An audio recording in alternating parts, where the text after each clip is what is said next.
Oh, we have arrived. Christian Gokel, Cam Urshery, PJ Zuko will be joining us soon, but we have arrived. We are just under 30 hours away from Georgia, Clemson, top 5 matchup, Mayo, Duke's Mayo. Everything you need, we got it for you. Full preview coming up of the show, of the game, on the shows today. Ton of great interviews coming up on 3 and Out. Cam and I will have a full breakdown of the game coming up for you here. But Cam, like I said, just under 30 hours away. You getting that like Christmas feeling, like when you were a kid? Just having Yeah. that Yeah, feeling. last night really got me excited, man.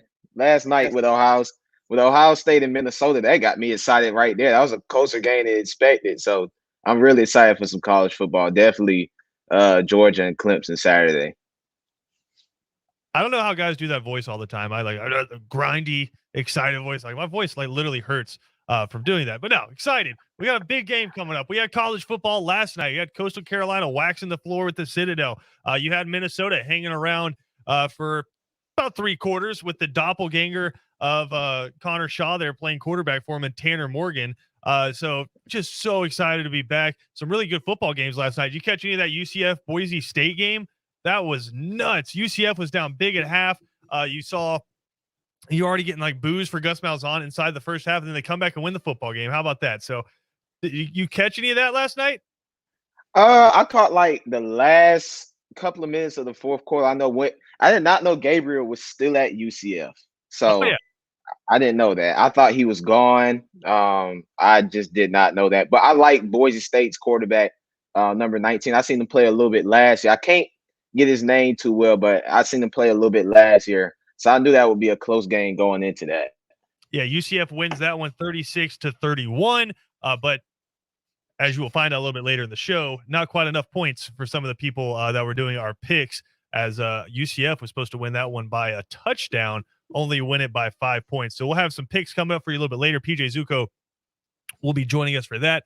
He's currently finishing up, getting prepared for ESPN High School Game Day coming up tonight. You'll be able to watch Islands and Johnson live on ESPNCoastal.com. Kevin Thomas and myself, for those of you listening in Savannah, will have the broadcast of Benedictine at Beaufort coming up on ESPN Radio Savannah a little bit later tonight.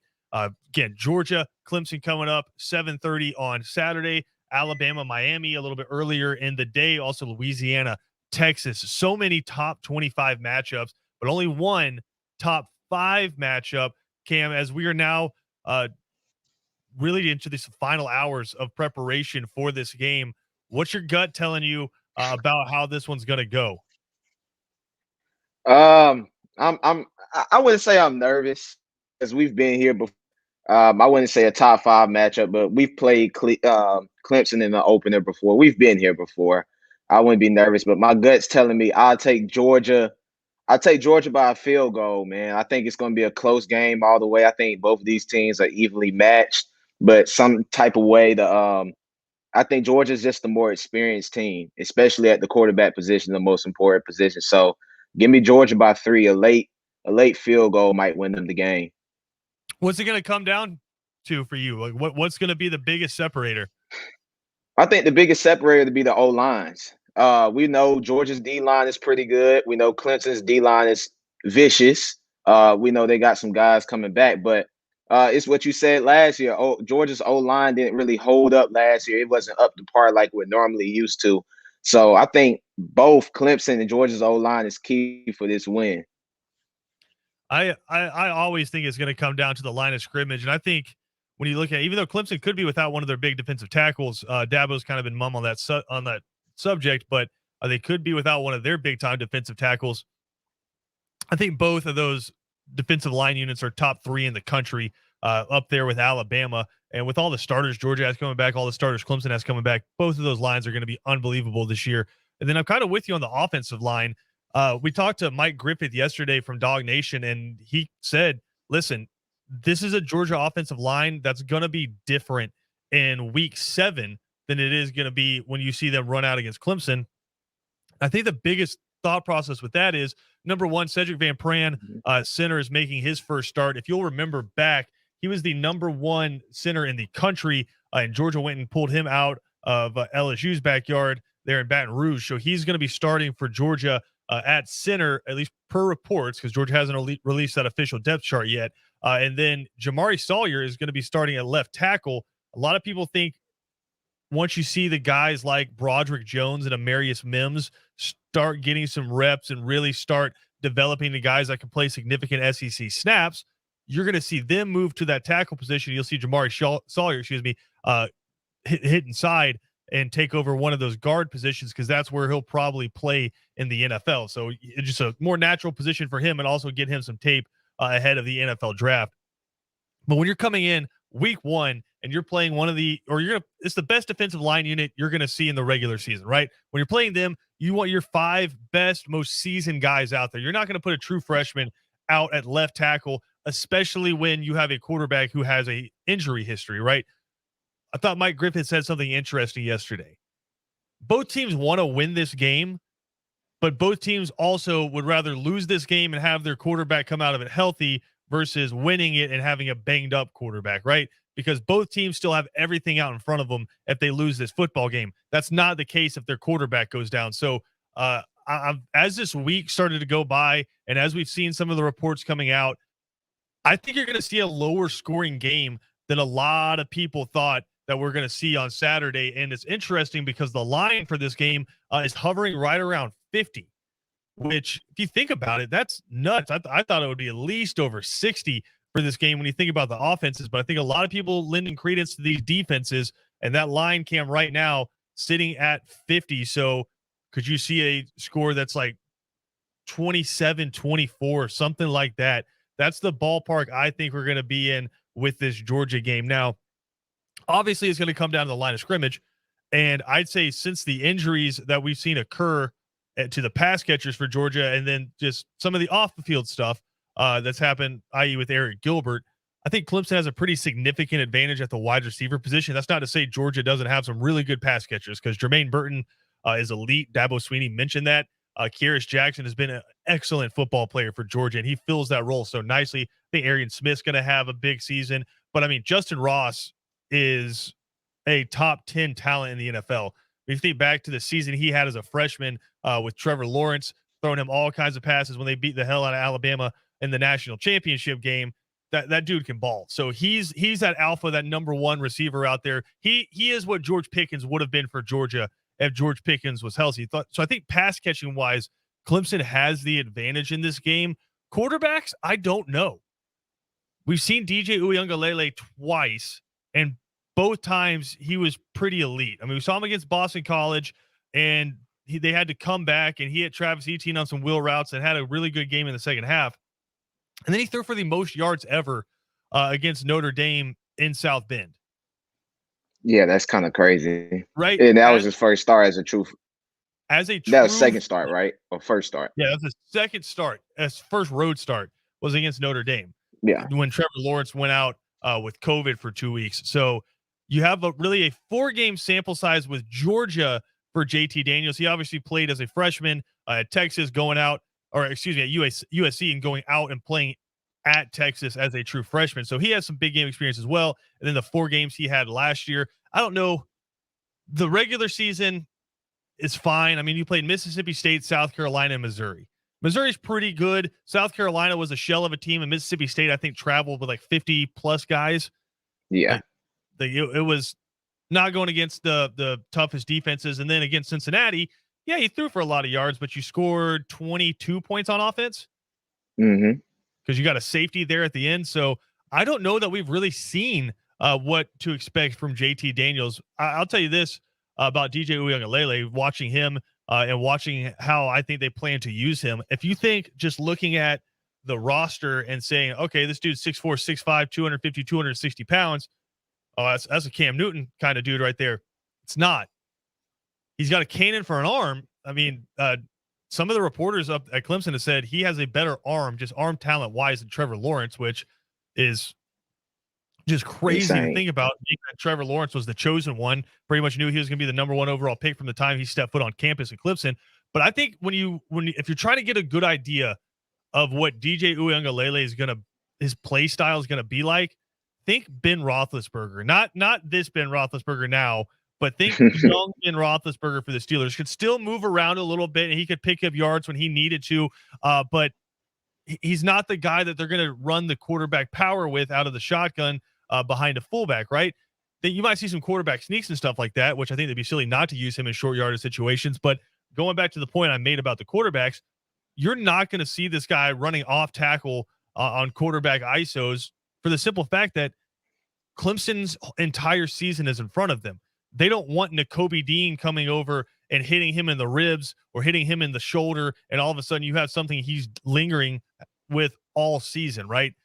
He is their franchise quarterback. They want to keep him upright. They want to let him drop back, hit some play actions, throw the football deep, distribute to the really talented wide receivers, get the ball into the hands of the running backs, and just let this offense go to work.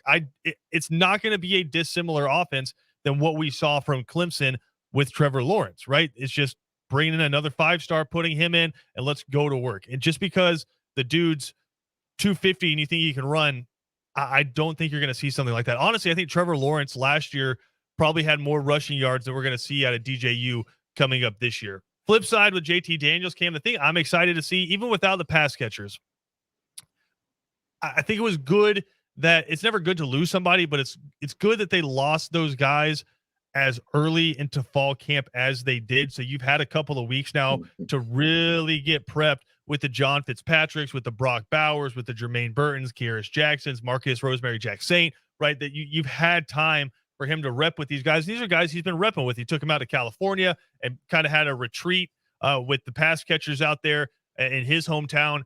I'm excited to see him in full command of a Todd Monken offense, because this is a dude with a ton of talent. We saw it last year when it was raw and he was just throwing bombs down the sideline against Mississippi State. I'm excited, Cam, to see him now that he has a full grasp of this offense and can make his own decisions out there pre-snap. I agree. I'm excited too. He has, just because we lost Pickens doesn't mean he can't distribute the ball. We saw when Alabama, when they Jalen Waddle went down, granted Say Smith a Heisman Trophy winner, they still spreaded the ball around a lot. They spread the ball around a lot, but as far as the wide receiver difference between Clemson and Georgia, I think it might be closer than what we think. They did lose Amari Rogers, who was their best receiver last year. Travis Etienne caught a lot of balls out of the backfield, and Georgia kind of remained the same. They just lost Pickens, so I think it's kind of like a little fair swap. But I'm really excited to see what JT could do, because he showed some flashes of brilliance last year, and me and you talked about it couple of days ago. Like, he has a big arm like Eason, but he seems a little bit more in control, a little bit more experienced. So I'm definitely excited to see what he can do. Again, I think maybe the position group that we're not talking about enough is going to be the one that plays the biggest factor in this game. We'll dive into that when we come back here on Second Down. Also, a little bit later in the show, PJ Zuko will join us. We'll get our picks again against the spread. You're listening to the voice of your defending ESPN Coastal College football picks champion from last year. I think that was over with a couple weeks to go in the season. Like, even with the bowl games, I don't think anybody could have caught me. So, you know, if you want to stick around and listen to some point spreads and maybe listen to somebody who knows what they're talking about, that's coming up here in about 20 minutes on Second Down. We got more to come. If you're missing any portion of the show, check it out wherever you get your podcasts. And again, later on tonight, PJ Zuko will be on the call for Johnson and Islands from Memorial Stadium. You can watch that one on ESPNCoastal.com. We'll be right back after this.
Second Down on ESPN Radio is presented to you by the Uniform Source. Christian Gokel alongside Cam Urshry. Glad to have y'all hanging out with us here on this Friday afternoon as we are just mere hours away. Cam, less than 30 hours away from Georgia and Clemson. Have that game for you on ESPN Radio Savannah. Tomorrow, pregame coverage. I'll have the play-by-play call and then the postgame coverage as well. Again, all right here on ESPN Radio. Excuse me, Savannah, I'm getting choked up just thinking about how excited I am for that game. But Cam, we were talking about some of the position groups in the last segment, and everyone keeps talking about those wide receivers. Everyone's talking about the quarterbacks, obviously, 2 Heisman Trophy candidates there. A lot of talk about the defensive line units because they're 2 of the more elite units in the country. I think when you're doing side-by-side comparisons, even with the secondary, I'd say that's pretty even. Yeah, Clemson has some guys that have played a lot of football. So does Georgia, especially at that safety position. They got some young guys at corner, but they did go get a really experienced guy from a school, Clemson, to come play DB for them. So I think some good experience on both sides of the ball. I think the one position group where I'd say is clearly an advantage for Georgia, it's the running back room. And it feels weird to be going into a football season where that's not the main subject, right? When has it not been the focal point? When you think back over the past few years, even going back to Thomas Brown, Craig Lumpkin, and those guys, Danny Ware, you move past them and you have the Caleb Kings coming in. You have the Todd Gurley's coming in with the Keith Marshalls. And it's just, they're the focal points. Nick Chubb, Sony Michel, that's the offense. They're the focal point of the offense. But just kind of the narrative around the offense has been, you got to catch up to what everybody else is doing. And how do you do that? You do that with the quarterback position.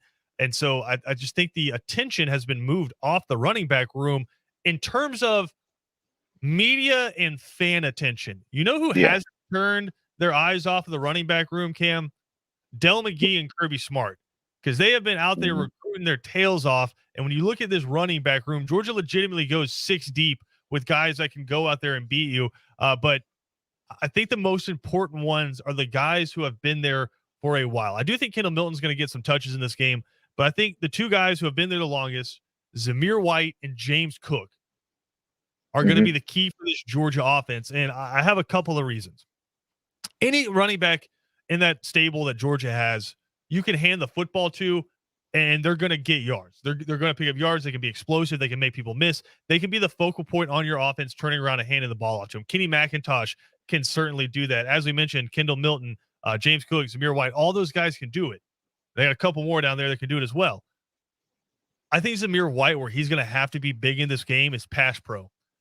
As much as we talked about this Georgia offensive line, Clemson is a very, very talented blitzing team led by defensive coordinator Brent Venables. Go back and watch the college football semifinal against Ohio State, where, they got torched by Ohio State, but they were still landing hits on Justin Fields, right? Yep. And they were confusing the offensive line, and a bunch of times when they were coming up the middle, the offensive line misread it, and then the running back who was supposed to stay in misread it for Ohio State. Zamir White has been there for a long time. Dude's built like a Mack truck. He's seen a lot of different looks from defenses. He's going to have to be huge in the pass protection game for Georgia and then do his job running the football, because what you can't get into is, hey, we send Zamir White in. Okay, they're obviously passing it. When Zamir White comes out and Kendall Milton comes in, they're obviously running it, right? He has to be big. He has to be big for the entire offense.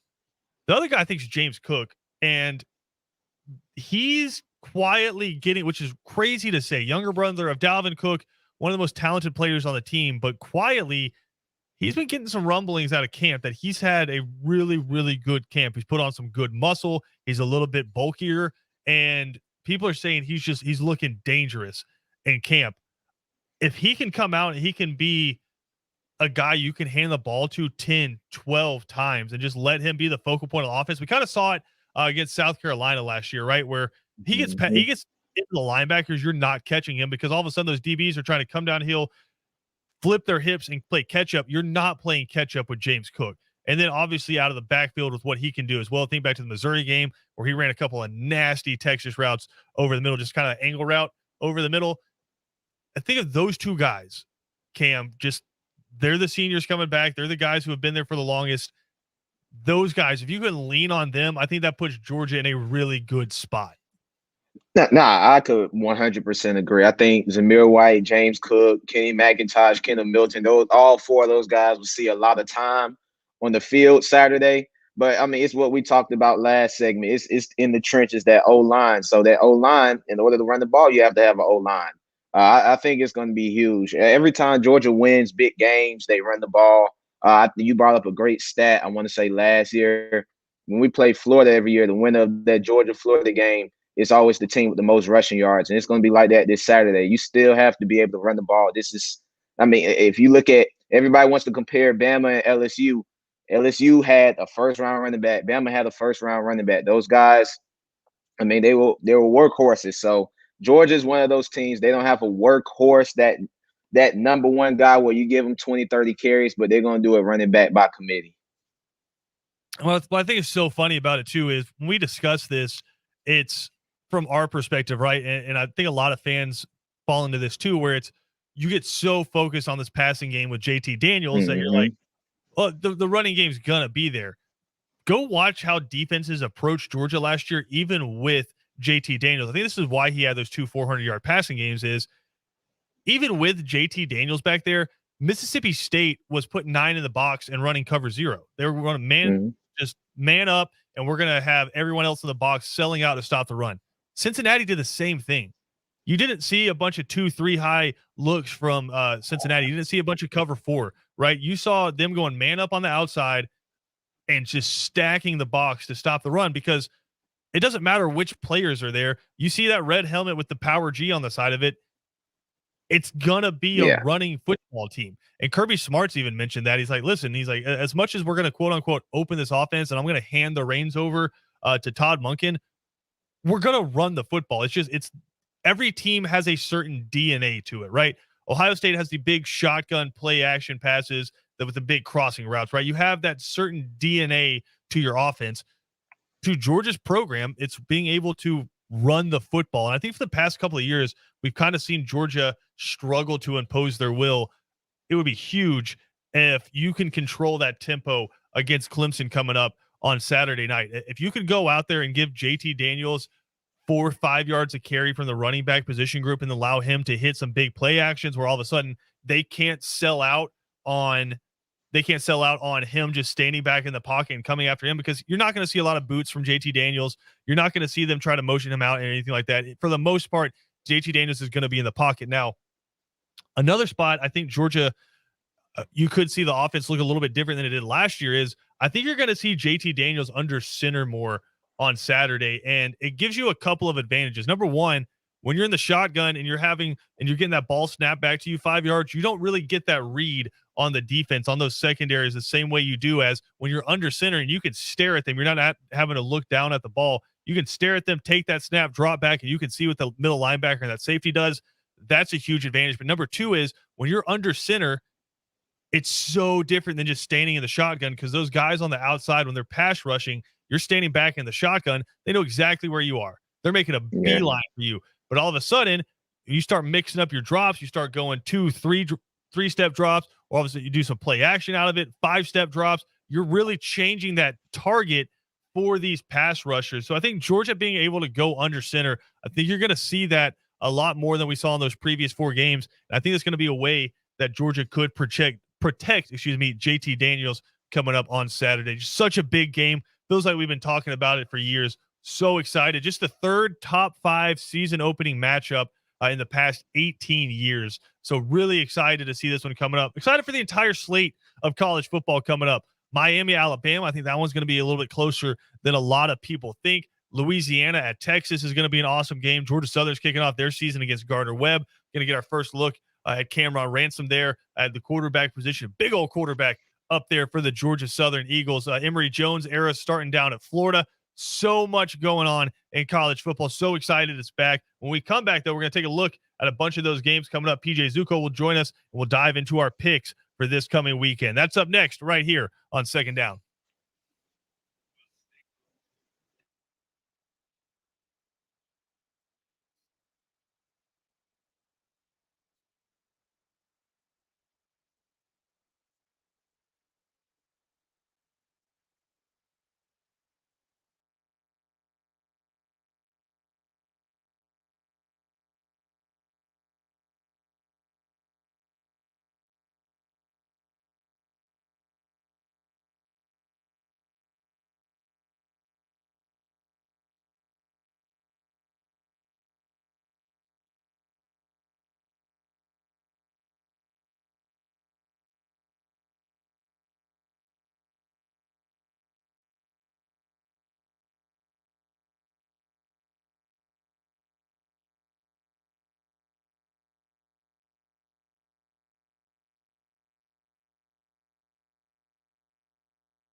Second Down on ESPN Radio is presented to you by the Uniform Source. Christian Gokel alongside Cam Ursery and the one, the only.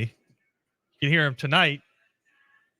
See him a little bit tonight as well on ESPN's High School Game Day. PJ Zuko joining us. You just come here for the candy for the pick segment. Hey, yeah, exactly. Yeah, I was just hanging out in the back room. You know, in the back what? In the back room. In the Thank back you. room. Thank you. My bad. You know, drinking my sparkling water and yeah, going through your vocal exercises. Of course. For this evening, for this segment, Mama made me mash my M&Ms. Exactly. It's All a right. 2-hour process, and because of other stuff, I couldn't start till 12:30. So there's no way I could have been on at the top of the show. Just wrapped it up in time for the pick segment. Well, we already have one game out of the way as Boise State at UCF yesterday. UCF gets the win, but unfortunately for you, PJ Zuko, they do not cover. They were 6.5-point favorites. They only won by 5. So you're already off to an 0-1 start. The undefeated season already gone. Best to get it out of the way soon so you can recover. You know, you figure it out. You figure out what to fix, what not, what to improve on, and then you move forward. Well, here's the good news for you. Cam never even submitted his picks last night. I forgot. The way the rules work is if you don't submit your picks, we just go chalk. You get all the favorites. If you never submit your picks, you get all the favorites. Or if you're late and the game's already been played, you just go with the favorite. So if they cover, you win. But unfortunately, Cam, if last night UCF, the favorite, doesn't cover, that is a loss. So Cam, your season already done if you wanted to be undefeated. I'm sorry. There's still a chance to come back and win, but just the perfect record is gone. So we have 9 games to get to here. One actually starting immediately following 3 and out. Number 10, North Carolina is on the road. Sam Howell, Heisman contender, on the road at Virginia Tech, 4.5-point favorites. PJ, think the Tar Heels cover on the road? Yeah, I'm pretty sure I went with North Carolina here, if you can confirm. But I'm pretty sure I went with North Carolina here just because, as you've talked about before, I do believe in Sam Howell, but I am, the jury is out on everyone around him. As lost 2 NFL running backs and 2 NFL wide receivers. Exactly. So much talent off that offense lost. But at the same time, I know it's one of the best entrances, if not the best entrance. It's the best in college football. It's the best. I agree. Enter Sandman. Yeah, no. It's incredible. That place is going to be hopping tonight. Hopefully they come out like Virginia Tech used to do with like some special something like that. It's going to be great. But I don't think that's going to be enough. I think overall the talent quite isn't there for Virginia Tech right now to be able to outlast Sam Howell. So give me North Carolina and the spread. Cam, who you got? Oh, I got North Carolina. I'm a big believer in Sam Howell, regardless of what he lost. So, give me them Tar Heels, man. I guarantee they win by a touchdown. So I'll take North Carolina. Yeah, I think North Carolina covers as well. In a game like this, season opener, give me the team with the more talented quarterback. But uniform-wise, PJ, it looks like Virginia Tech just going classic. Okay, that's fine. I always have that memory of that just insane game where they came out with Boise Clemson? State. No, them in Boise State, they came out with those black uniforms. I think Tyrod Taylor versus Kellen Moore. I mean, that was insane and amazing. But the classics aren't bad. I mean, So all 3 of us picking North Carolina, which means Virginia Tech is going to win this football game. Moving on, noon on Saturday, big noon Saturday. I know PJ Zuko, once he wraps up the high school roundup, will be eyes on. Yeah. Number 19, Penn State at number 12, Wisconsin. Wisconsin, 5.5-point favorites at home against the Penn State Nittany Lions. To me, this is kind of where you test your fandom, right? I mean, and I'm through and through a Penn State fan from State College, so there's no way I can pick Wisconsin.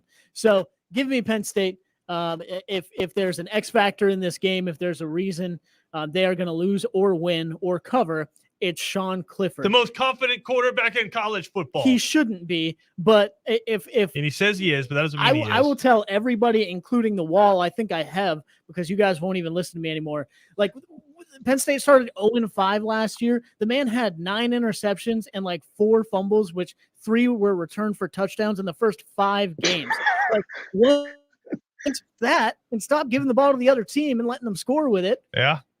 We won Penn State, That'll do it. won 4 straight games. So at Wisconsin, big noon, it's all on Sean Clifford. He better be confident and he better play like That's 2 teams there, Cam, that I don't think we'll see in alternate uniforms. I'm pretty sure we can just go ahead and assume what that game's going to look like. Yeah, I'm iffy on this. James Franklin is still the head coach there? Yeah. Oh, yeah. Okay. You know what? I love James Franklin. Last year they started 0-5. That was a down year. Give me Penn State, man. I'll take Penn State. I think Penn State will win the game. I think I think Penn State will win this game twice in the last. Yeah, I'll take Penn State winning outright, man. I think they'll upset them. Yeah, I mean, I don't know if I'm ready to call it. I think it's more of a coin flip game. I feel really comfortable with 5.5 points, though. So give me the Nittany Lions. We got to start switching this up a little bit because this is bad. We just jinxed Penn State. I hope you know that, PJ. Moving on, Army at Georgia State. The Panthers are 2-point favorites at home against the Black Knights. Triple option offense coming in against a really good Sun Belt football team.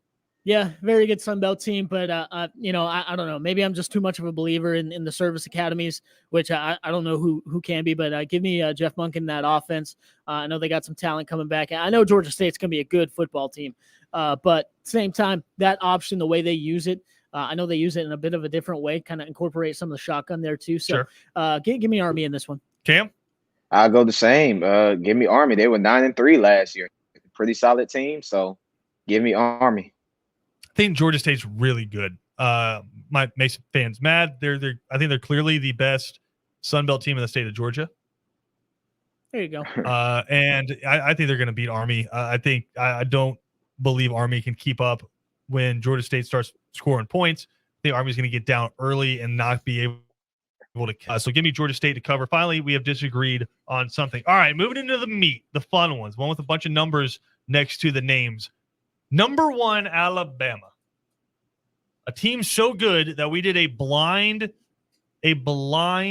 pick 'em with 16 teams. You didn't know who it was. I just gave you 4 facts about the team, and one of them was that they had lost 85% of their offensive production. We did a blind kind of dating game, and Alabama is so good that they still won that. So Alabama, 19.5 point favorites in Atlanta, a stadium they're very comfortable in because they've played there seemingly every year for the past century. Of course. 19.5 point favorites against number 14 Miami, led by D'Eriq King, who is 24 years old.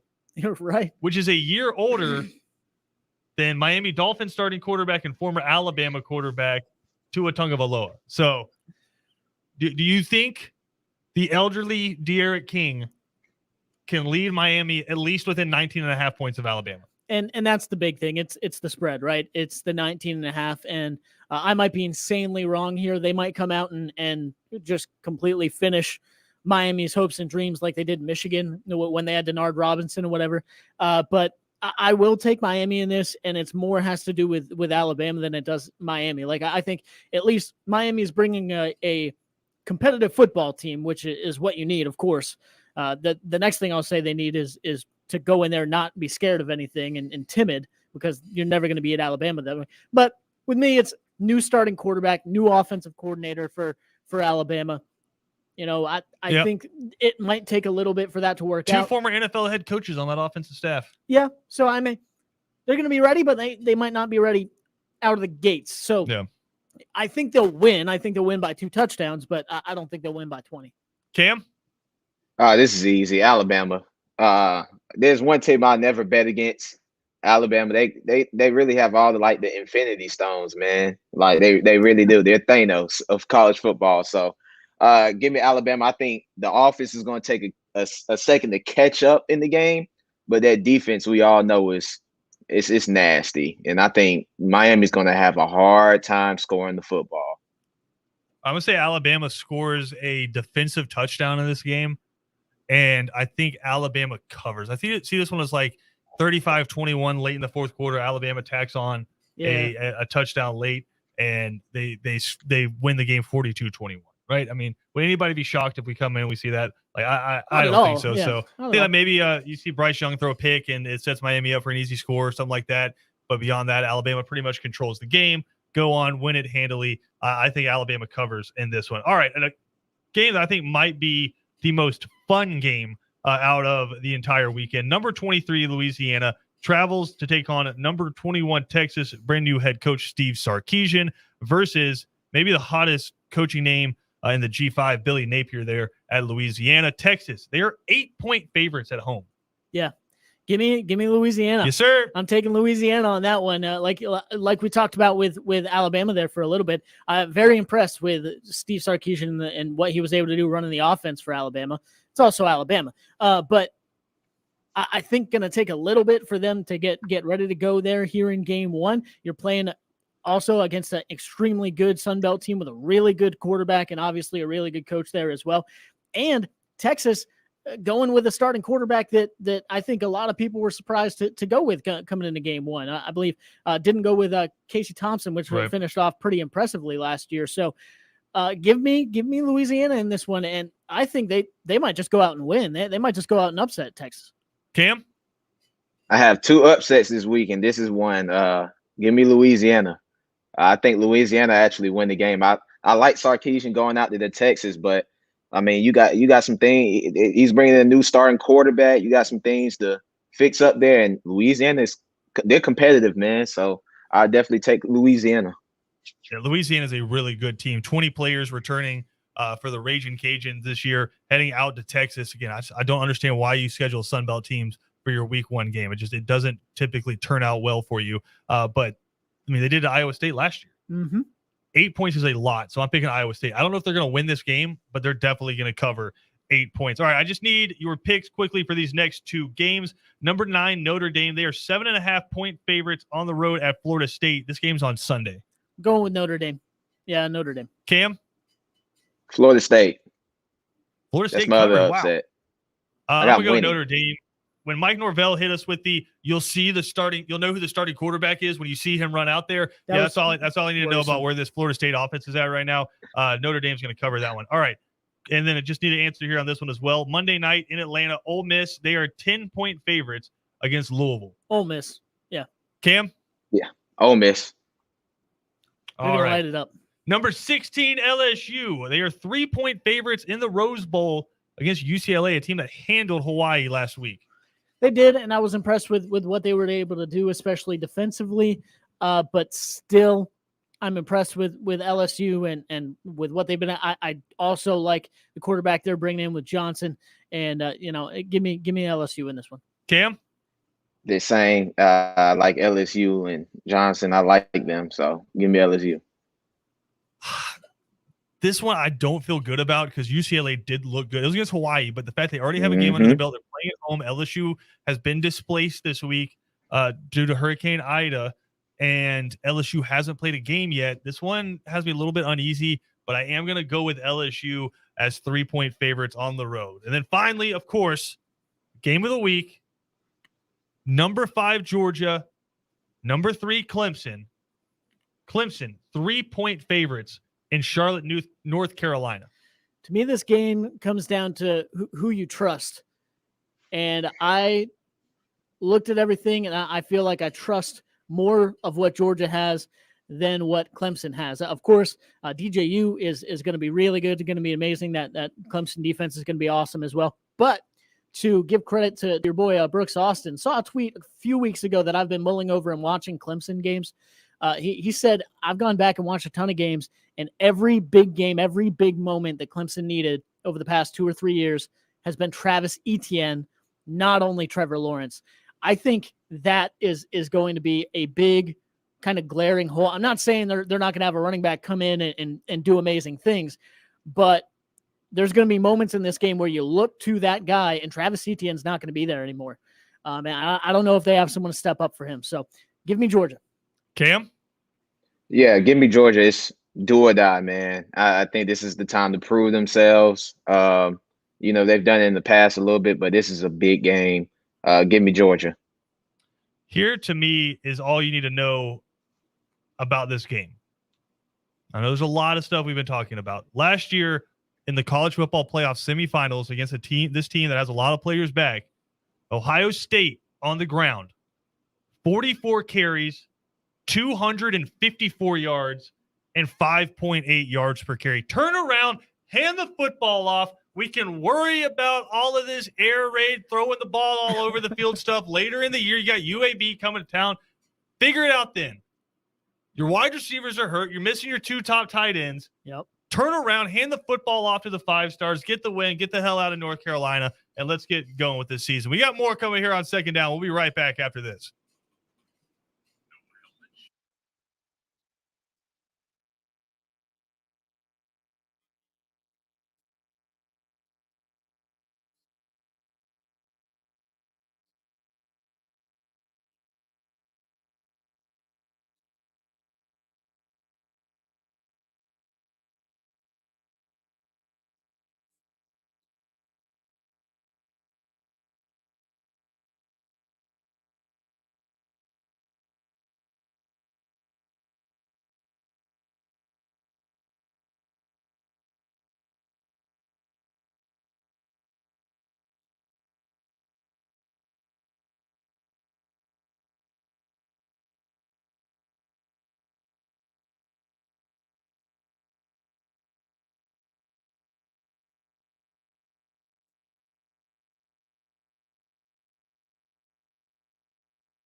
Coming up tomorrow at noon right here on ESPN Radio, we will have number 19 Penn State and at number 12 Wisconsin. Again, that one coming up at noon tomorrow. And then in Savannah, 3:30, coverage will begin. Pregame coverage for Georgia and Clemson on your home of the Dogs, ESPN Radio Savannah 104.3 and 1400. Down in Brunswick, St. Simons and Waycross, starting at 5:30. We will have pregame coverage for you for Georgia Southern as they kick off their season. I'm going to take a look at a couple of new quarterbacks there for the Georgia Southern Eagles as they hope to have another impressive run here in 2021, competing in a very difficult Sun Belt this year. Already saw Coastal Carolina get off to a really hot start. Again, that one's starting up tomorrow at 5:30 here on ESPN Radio. Coming up tonight at 6 o'clock, ESPN Radio High School Game Day, fueled by N-Market and driven by Savannah and Low Country Honda dealers with PJ Zuko. Get you ready for all of the high school football action in the area. And then if you're listening in Savannah, we will have the call for BC at Beaufort. Watch online, espncoastal.com, to Johnson and Islands. All that coming up tonight right here on ESPN Coastal.